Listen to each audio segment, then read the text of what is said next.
masyarakat, 2 orang berhasil dibekuk polisi melalui operasi tangkap tangan di salah satu rumah makan yang berada di wilayah Kecamatan Kebumen. Akibat perbuatan keduanya, mereka terancam hukuman 9 tahun penjara. Kedua orang pelaku yang berhasil diamankan atas nama Dwi Sufianto, warga Kelurahan Kalipancur, Kecamatan Ngalian, Kota Semarang, dan Agus Adi Cahyono, warga Jalan Jaten Gede, Pedurungan Tengah, Kabupaten Semarang. Operasi tangkap tangan dilakukan pada hari Senin 26 November sekitar pukul 17 di salah satu rumah makan yang ada di Kota Kebumen.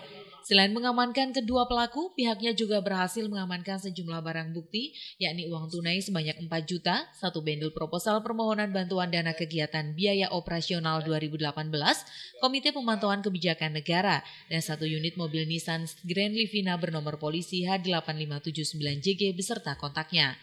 Tak hanya itu, dalam OTT tersebut, polisi juga berhasil mengamankan alat bukti berupa 1 bendel surat dengan kop Koalisi Pengawas Nasional yang berkantor di Kota Semarang, serta 2 buah handphone milik pelaku. Kita dapat informasi dari salah satu PT Surya Buana Indah. Nah, ini mendapatkan proposal dari tersangka membentuk pengajuan. Pengajuan itu menyampaikan bahwa si PT ini melakukan penyimpangan. Si tersangka ini tidak diberikan suatu imbalan, maka penyelewengan yang ada di perusahaan tersebut akan dilaporkan ke Ditkrimsus Polda Jateng. Udah berapa tahun?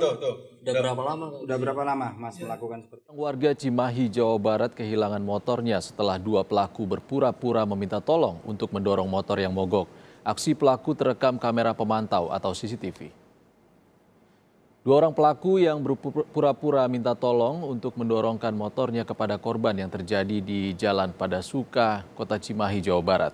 Untuk meyakinkan korban, pelaku juga berpura-pura sebagai senior korban di SMP. Setelah membantu mendorong hingga jauh, pelaku meminjam motor dan membawa kabur motor korban. Kasus ini telah ditangani Polres Cimahi, Jawa Barat.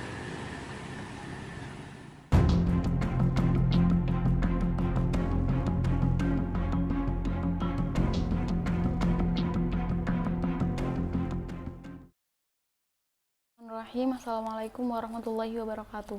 Perkenalkan, nama saya Risma Rosaila, NIM 2019-322, bersama teman saya Muhammad Taufik, NIM 2019-282. Pada kesempatan kali ini, kami akan membahas tentang kejahatan terhadap harta benda, yang mana meliputi tentang tindak pidana, yaitu pencurian, penggelapan, penadahan, pemalsuan, pemerasan, dan pengancaman, serta penghancuran dan pengerusakan. Tapi sebelumnya saya ucapkan terima kasih banyak kepada Bapak dosen Yaris yang mana telah membimbing kami. Di dalam hidup kita sebagai manusia dan dalam bermasyarakat, seringkali kita mendengar dan melihat terjadinya suatu tindak pidana yang mana menyangkut harta benda. Tindak pidana pencurian diatur dalam bab 22 buku 2 adalah tindak pidana pencurian dalam bentuk pokok. Misalnya sebagaimana diatur dalam pasal 362 KUHP. Pada umumnya memiliki unsur-unsur yang bersifat subjektif dan bersifat objektif, dan perbuatan itu dilakukan dengan sengaja. Meskipun tidak dinyatakan dengan tegas dalam undang-undang, akan tetapi tidak dapat disangkal lagi kebenarannya bahwa tindak pidana pencurian tersebut harus dilakukan dengan sengaja, yakni karena undang-undang pidana kita yang berlaku tidak mengenal lembaga tindak pidana pencurian yang dilakukan dengan tidak sengaja. Pencurian biasa pasal 362 KUHP. Pasal ini merupakan bentuk pokok daripada tindak pidana pencurian, yang untuk dapat memasukkan harus melihat unsur-unsur yang terkandung di dalam rumusan itu sendiri. Adapun unsur-unsurnya adalah sebagai berikut. Yang pertama, unsur objektif terlihat dari kalimat mengambil barang yang seluruhnya atau sebagian kepunyaan orang lain. Yang kedua, unsur subjektif terlihat dari kalimat dengan maksud untuk memiliki secara melawan hukum.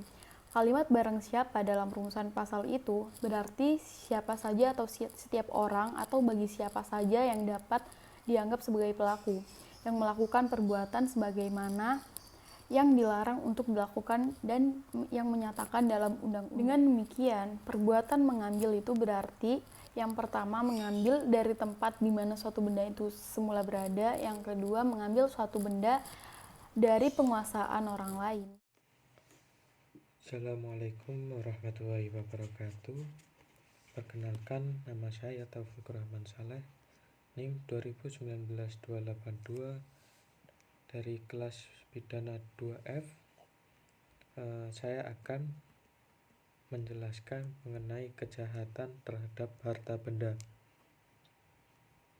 Yang akan saya jelaskan di sini adalah tindak pidana pemerasan, tindak pidana pengancaman, serta tindak pidana pengerusakan dan penghancuran. Oke, yang pertama adalah tindak pidana pemerasan. Tindak pidana pemerasan sudah diatur dalam pasal 368 ayat 1 dan 2 KUHP.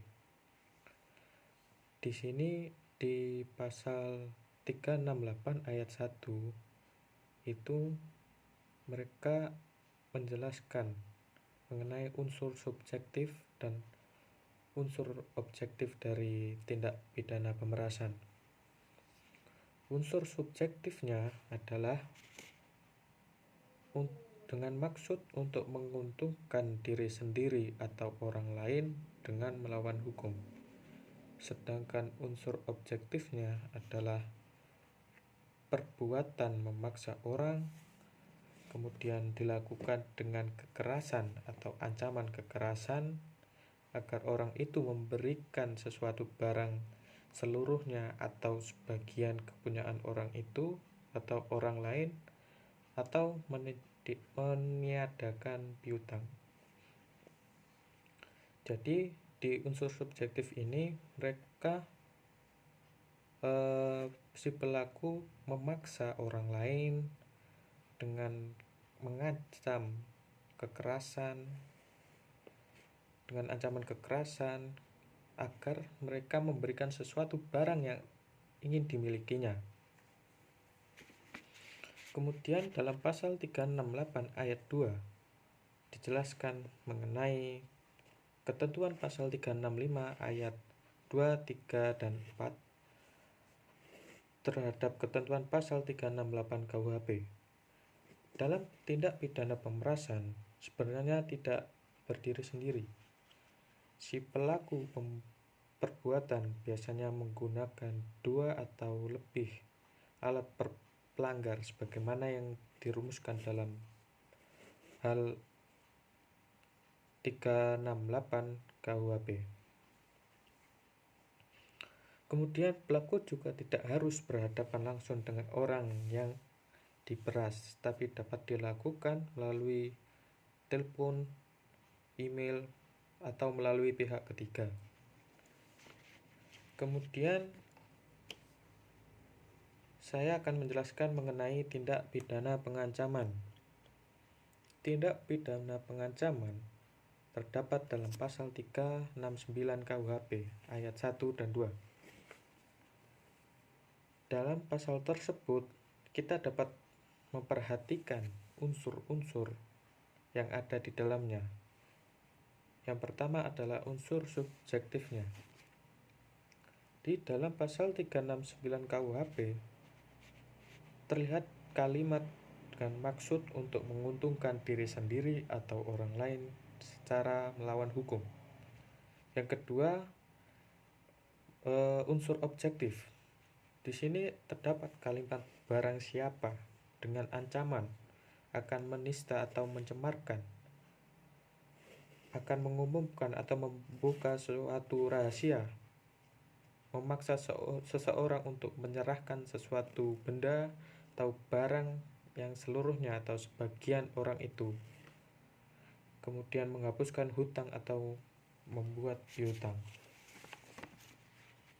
Dalam rumusan pasal ini, meskipun unsur kesengajaan atau offset tidak disyaratkan dengan tegas sebagai salah satu unsur dalam rumusan perundang-undangan, akan tetapi harus dianggap si pelaku telah melakukan perbuatan atau tindak pidana dengan sengaja dan harus dibuktikan. Kemudian saya akan menjelaskan mengenai tindak pidana pengerusakan dan penghancuran. Dalam Kitab Undang-Undang Hukum Pidana, kejahatan pengerusakan dan penghancuran benda terdapat dalam pasal 406 sampai 412 yang mengatur tentang kejahatan-kejahatan yang mengandung unsur merusak atau tingkah laku yang mengandung sifat demikian terhadap suatu harta benda. Tindak kejahatan dalam bentuk penghancuran dan pengerusakan dibedakan menjadi 5 macam, yaitu penghancuran atau pengerusakan dalam bentuk pokok, yang kedua penghancuran atau pengerusakan ringan, yang ketiga penghancuran atau perusakan bangunan jalan kereta api, telegraf, telepon, dan listrik, yang keempat penghancuran atau pengerusakan dengan tidak sengaja, yang kelima penghancuran atau pengerusakan terhadap bangunan dan alat pelayaran. Dalam kelima macam tersebut dapat diuraikan unsur subjektif maupun objektifnya. Yang pertama, unsur-unsur objektifnya, yaitu perbuatan yang pertama menghancurkan, merusak, membuat tidak dapat dipakai, kemudian menghilangkan. Sedangkan objeknya yaitu suatu benda yang seluruhnya atau sebagian milik orang lain. Sedangkan unsur subjektifnya yaitu dengan sengaja dan dengan melawan hukum. Demikian dari saya.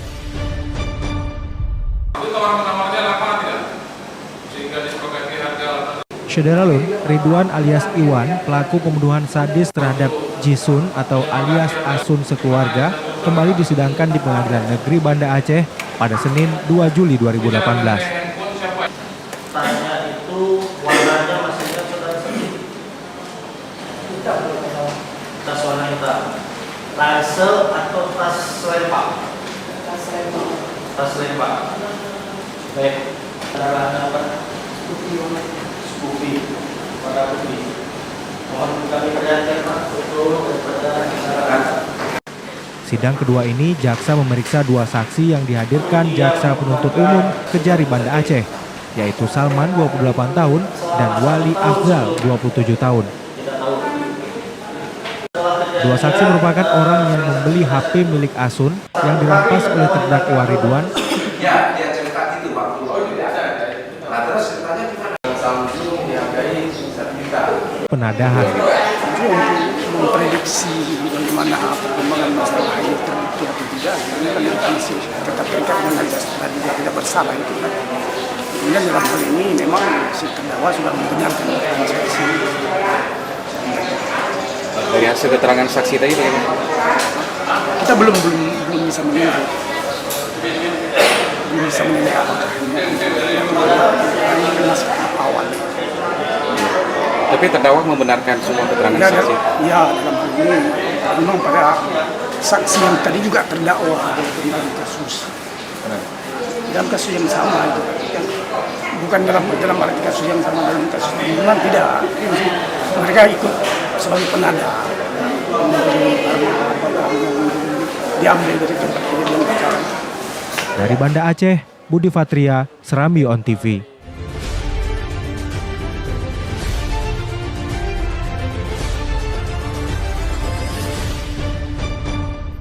Tindak pidana penadahan sebagaimana yang diatur dalam buku 2 bab 30 KUHP yang secara mengkhusus mengkaji pasal 480 KUHP, di mana salah satu unsur penadahan yang sering dibuktikan oleh jaksa penuntut umum dalam praktik persidangan sehari-hari adalah unsur culpa, yang berarti bahwa si pelaku penadahan dapat dianggap patut harus dapat menyangka asalnya barang dari kejahatan dan jarang dapat dibuktikan bahwa si penadah tahu benar hal itu atau asal-usul barang.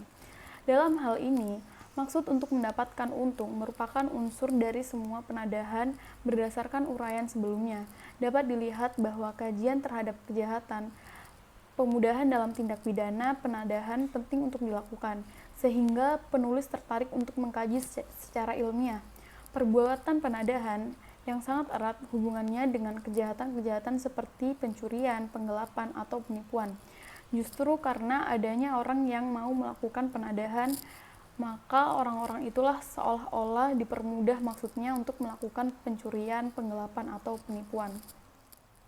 Demikian yang dapat kami sampaikan, untuk kurang lebihnya mohon untuk dimaafkan.